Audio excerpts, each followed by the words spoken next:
ინფორმაცია მივაწოდეთ ელჩებს იმასთან დაკავშირებით, თუ რა ხდება მაესტროს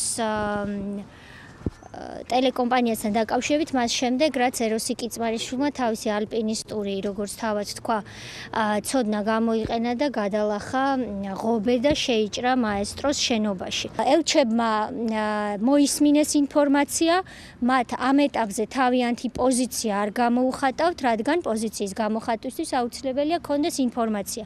ჩვენ ეს ინფორმაცია სრულად მივაწოდეთ და შევახვედრეთ აგრეთვე მაესტროს რამდენიმე წარმომადგენელი, ჟურნალისტი თუ დამფუძნებელი, რომლებმაც შეკითხვებს გასცეს პასუხი. მათ აინტერესებდათ აბსოლუტურად ყველა თემაზე, როგორ მოხდა, რატომ მოხდა, ვინ არის ეროსი კიწმარიშვილი და ასე შემდეგ. ყველა შეკითხვა და ელჩების პოზიცია როგორი იყო ამ შემთხვევაში? ვინც არის ის პასუხი გავეცი.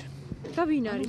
ეროსი კიწმარიშვილი არის მაესტროს მართველი კომპანიის დამფუძნებელი. აქვს თუ არა მას უფლება განთავისუფლოს პოსტიდან? არავითარი უფლება არ აქვს, ჩვენ ეს წარუდგინეთ საელჩოების წარმომადგენლებს პუნქტით, ხელშეკრულების პუნქტით, სადაც წერია მართველი რგოლის დაკომპლექტებასთან დაკავშირებული საკადრო პოლიტიკა, საინფორმაციო სამსახურის ჟურნალისტების შერჩევასთან დაკავშირებული საკითხები, აღნიშნულზე მესაკუთრეს ეგზავნება წერილობითი შეტყობინება და მესაკუთრის სურვილის შემთხვევაში ხდება კანდიდატურის განხილვა.